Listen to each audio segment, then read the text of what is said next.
Mariah Michelle, a 14-year veteran in her craft, is a passionate color specialist and educator. Here, she shares her inspiring journey, one that began with discovering her talent and led to owning a high-end salon in Sugar Land, Texas. Along the way, she faced unexpected health challenges but persevered with unwavering hard work, courage, and faith. Her story is a testament to resilience and determination. Hello. Hi, Faiza, come in. Thank you. Welcome to Euphoria Salon. Hi, Mariah. Thank you for meeting Auntpreneur. Thank you for having me. It's an honor and a pleasure to be able to be meeting with you guys. All right, so let's start with a little bit of your introduction. Can you tell me when and how did you get in the hair styling industry? Oh my goodness, it's such a big question, and it's a big, long journey, to be honest, but it was something that I never thought I would do. It never even crossed my mind. You know, when you're a little kid and people ask you, what are you going to be when you grow up? I think mine was I was going to be a teacher or a lawyer. Oh, really? Those were the two things that I wanted to be. But growing up in the age that I did, I was not very good in school. I struggled a lot academically, and throughout my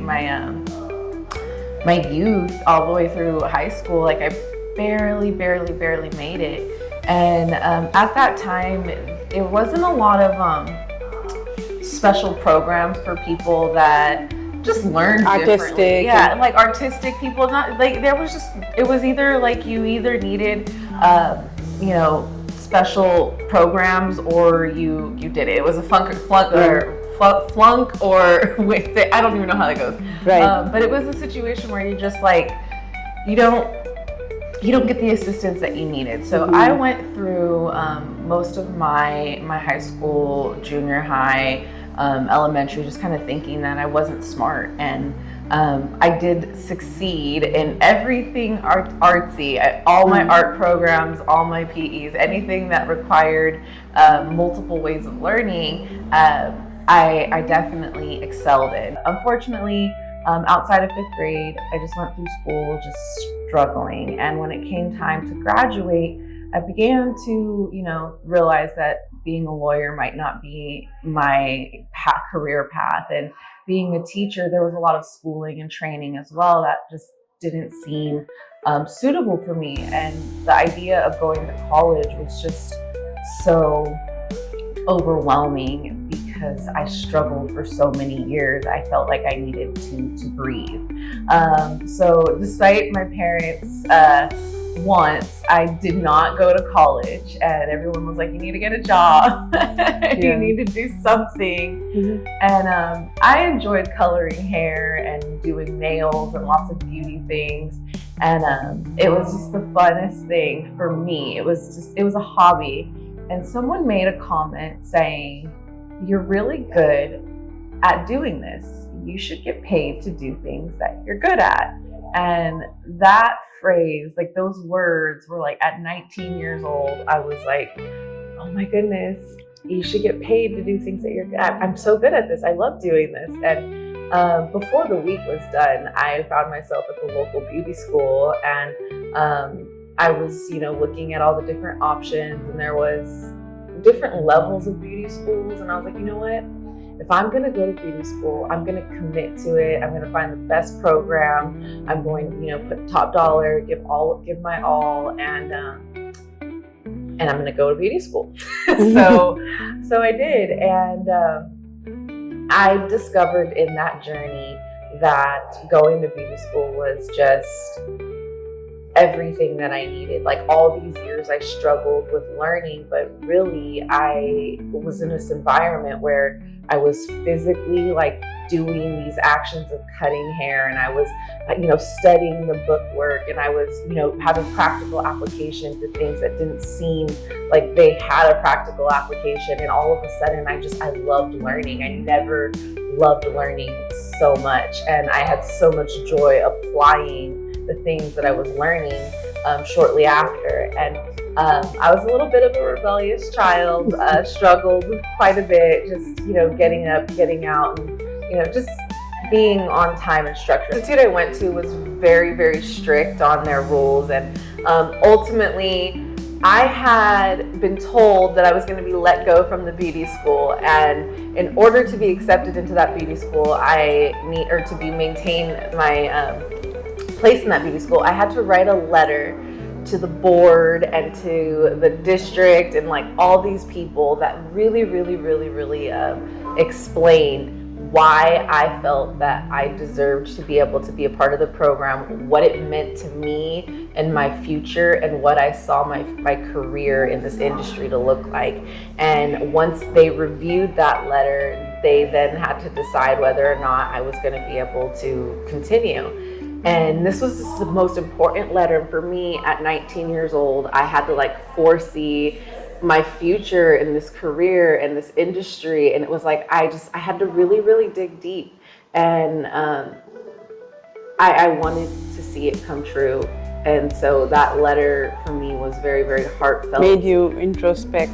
Yeah, it made me look into my life and just see exactly what I wanted it to be. Mm-hmm. And it gave me a vision, and it gave me a purpose, and I just did everything I could to set out and make that happen. And post-graduation, there was lots of obstacles, and if I could just simply put, beauty school is not even a fraction of the things that you need to know in order to be successful in this industry.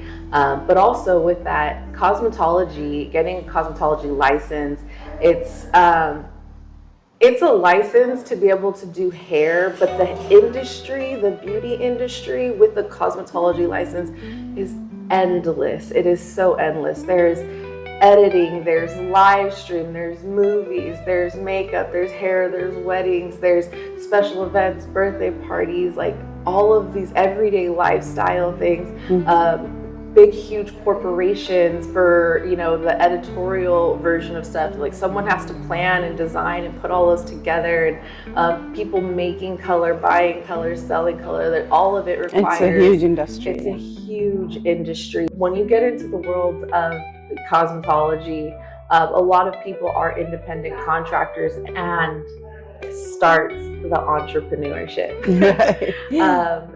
Yeah, it's a competitive industry. It's a very, very competitive industry. And when you get out of beauty school, if you're going the route of being a physical, trade specialist, 99% of the time you will end up being a 1099 employee, and you go down that route of entrepreneurship. And honestly, there's a bridge that where I am now today, I seek to help not students, but young stylists establish themselves with the right background and the right platform. I want them to have a firm foundation on what they're doing and where they're going in the career, because in beauty school, all they teach you is how to do hair, but they don't teach you, what happens when you get out of school, and immediately the first thing that you do is you become an independent contractor, and it is up to you to supply your own tools and build your own business, make your own business cards, market yourself. And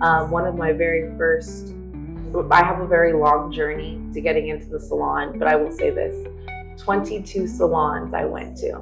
Okay. 22 salons I went to, and I was denied each time. Wow. Whether it be I didn't have enough experience, I wasn't interested in doing a 2-year internship that wasn't very good pay, or I just didn't have a following of clientele to go into the salon with.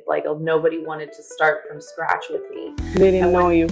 They didn't know me. And it was 22 salons. I'll never forget that. Whoa. I counted all of them. But I But finally... you couldn't get a job in. I could not get a job. I graduated beauty school. I had this little, not resume, because, I did have a resume, but I had, a portfolio of all the photos of hair I did. And back then, it was like a book. I had, a nice big portfolio of everything that I had did. And nobody was interested until there was one. For me, my mentality was, I wanted to make my weaknesses my strengths. I wanted to grow my foundation of clientele, to be able to provide for a family. For me, I was a young mother. I was pregnant at 20 and I had her when I was 21. And for me, my first year in the business, going through those 22 salons, I was 5 months pregnant and hiding it because I didn't want that to be the reason. There were plenty other reasons why no one wanted to accept me. Yeah. I didn't need that to be another one. An extra one.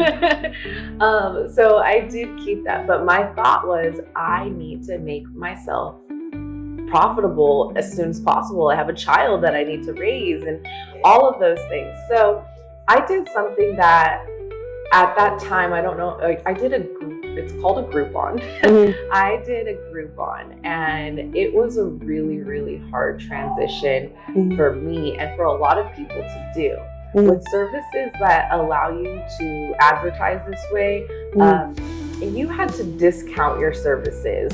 I see. Massively. So if something that was $100, you're discounting it to $50 just to be featured. Right. And then once you're discounting it that $50, you're only getting half of that. So it's 25 and 25. And with that being said, you're doing something that cost you $100 to do in the first place, and you're not making any money off of it. So the reason why I'm sharing that is a lot of people had a defeatist mentality going into doing something like that. But for me, I discovered how to listen and how to interact with women. And I discovered a lot of people don't mind paying the money that they needed to pay to get the services done. But there was this constant problem of, I'm paying so much money and I'm constantly disappointed because no one's listening to my needs. And so they'd rather spend a little bit of money and be disappointed versus than spending, top dollar and being disappointed. And they were. So that gave you a chance to meet more women and and every person that sat in front of me, I made it a point to listen. And as I did that in my career, I learned to listen to people and have empathy for their situation and understand the lifestyle behind people and make suggestions recommended based off the lifestyle that they had. Like, I really, really dove into having personal relationships with my clients and developing tools, the techniques, so that I could be able to achieve these results for them. I did become a color specialist in my career. However, I don't like to look at myself as a specialist for anything. I like to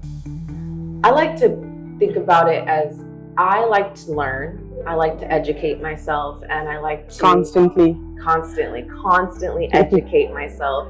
But my goal is to fill up my toolbox. So that way, when someone sits in my chair and they have a problem, I have a solution. I like to know that maybe I went and I did all this training and I've never used it, but when that client comes, I know what I need to do in order to solve a problem for them. I like being a problem solver. And I have been doing hair now for about 15, 16 years. And I absolutely love being behind the chair and working with women directly. But my journey has kind of taken me elsewhere, and I'm discovering that teaching other people to have a solid foundation, to understand the business aspect, to understand how to communicate with people, and to share the knowledge that I've had throughout the years is something that really brings me a lot of joy. So I would say I had a pretty solid clientele by year 2, but it was because I found a woman who had skill, talent, and just everything that I could have ever desired in the industry. She had a salon and support and a team, and she just had the most amazing personality. But she was so busy, she didn't actually ever have time to say, I'm going to assume you as my mentee. And that was okay for me, because my mindset behind everything that I wanted to do was, I just wanted to learn. So I followed her around with a pen and a paper, and I watched her do her clients. I watched her interact. Any opportunity I had to be in the presence of her and the people she was working with, I was there, and I absorbed everything I could, and I waited until I had little gaps in the day to ask her the questions that I had. But not only her, I would say all throughout my career, I've made it a point to be teachable and to find people that have knowledge that I don't have, and background and talents that just I don't, and learn from them. But I would say in this industry, I've had two women that really, really stood out. There was one that saw me through my first 5 years in the industry. And then I fast forward to 15, 16 years in the industry, and my current partner of Victoria Hair Studio, we met on the most interesting terms, and it was like businesswoman to businesswoman. She had something that I needed, and I had something that she needed, and we, agreed to exchange. And you come from very different cultures. We come from completely and you even different had a language barrier. And there's a language barrier. She's a Persian woman, and I'm African American and Hispanic. She, applied for her citizenship. I was born and raised here. Right. We come from completely different cultures, completely different backgrounds. Mm-hmm. But we had a couple different things in common. Mm-hmm. One of those things was, I don't want to call it maybe our hustle mentality. Like, we both like to move. We both like to get things done. We both like to see the progress. We both love. Are ambitious. Yeah, we're ambitious. We're both very ambitious, driven, dedicated, heartfelt women. Mm-hmm. And I think that was just one of the big things that stood out right away. Mm-hmm. But not to mention, like, inward personality, like I said, heartfelt. Like, we both were very, very loving, caring, and understanding of others. Like, we both put other people before ourselves. So Mariah, I think it was 2 years ago that I met you here in Houston. Yeah, 2 years ago, 2022. And then, I've been looking for you for 2 years, and you just disappeared. And I'd like our audiences to hear about your heroic story, the episode you had. Well, in 2022, I thought I was living a miracle and a dream because I was just opening my salon. All of these concepts that I have had for so many years were all coming together. Mindset blends beauty, and that's when I met you. And all of a sudden, like I said, I was celebrating my 32nd birthday, and I woke up overnight and just had this debilitating pain. I discovered that pain was a cancerous tumor that was 10 centimeters at the time that it was discovered. And I ended up discovering I had a birth defect called Abernathy malformation, which is extremely rare, making it really hard for the doctors to not only diagnose me, but to treat me and to understand the details of my conditions. And during that time, I was just in pain and suffering on medication after medication. And for an entire year, it was the strength of my faith that carried me through everything, and the strength of the prayers and messages and community that gathered around me to see me through and lift me up through all the hard times. There was a couple times where through my diagnosis, that tumor that I had, they finally diagnosed it as liver cancer. Then they found the source was the birth defect. And then I was told, like, hey, we're going to do this amazing surgery. We're going to remove all of these things. And it was a very invasive surgery, 8 hours. And in the middle of that surgery, something went wrong and I almost died on the table. They had to give me 3 blood transfusions, and I found myself waking up from surgery in the ICU for about 2 weeks. And they told me, like, we couldn't do anything about it. So I went into this 8-hour invasive surgery and came out the same way, just with scars this time. And, you know, I will admit, I had a little bit of a moment of depression, a moment of hardship, but I have 2 children. And I just was like, I can't be this way. I cannot be this way. And I just was like, I'm so young. I have my kids. I have my whole life. Like, I just could not accept this fate that they were giving me. So I clinged to my faith, and we made it through that surgery. I ended up having a second surgery that was successful. I did lose about 2 different organs and had, I did lose the tumor that time though. I lost the tumor, I lost some organs, but I did everything I could to remain positive and stay strong through that. Again, faith, my children, my family, but I didn't have work or anything kind of holding me through. It was just physically being with the community of people with faith that I had in my life. And again, there was the ups and downs, but we made it through.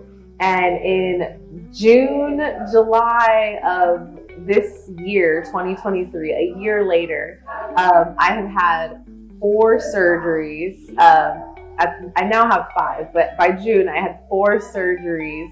I was recovering from those surgeries so successfully. The doctors were like, go back to work. And that's when I ran into, my partner now. And the doctors were just like telling me, baby step your way back into work, baby step your way. But my partner, she saw something in me more than that. And she's like, nope, we're going to go. We're going to go.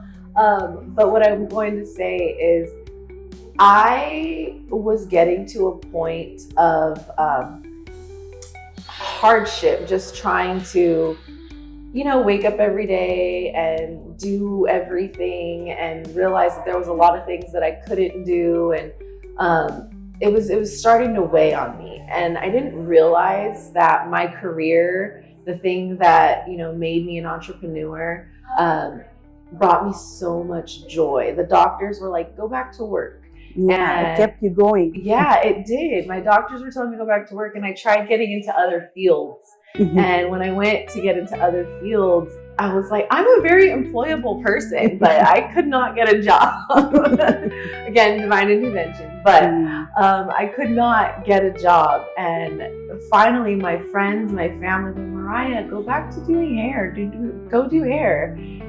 And the moment I stepped into the salon, I would not call it a distraction. It was a positive outlet for me to be able to work with women every single day, hear their problems, be able to fix them, bring them this sense of joy or beauty, and let their inner beauty shine the same way their outer beauty does, and have their outer beauty shine the same way their inner beauty does. And to be able to be that person for somebody, it brings me so much joy. I did not know that the career that I had brought me so much purpose. And right now, like, I'm actively still going through my chemo treatments, and every 14 days I get a new round, and I will let myself have a day of rest, but I come back the next and I just keep going. And it's not only for myself,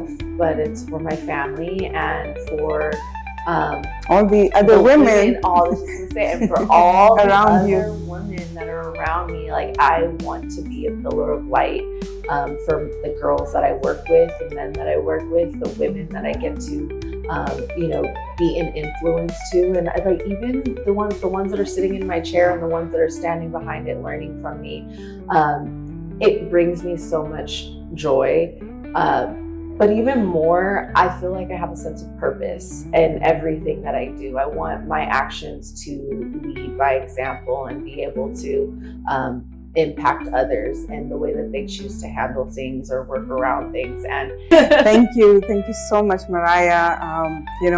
It's people like you who are behind my inspiration for Auntpreneur. You are such an inspiration, not just through your entrepreneurial journey, but your survival journey, your faith in yourself. I want people from all over the world to watch women like yourself and be inspired. Thank you so much. Thank you.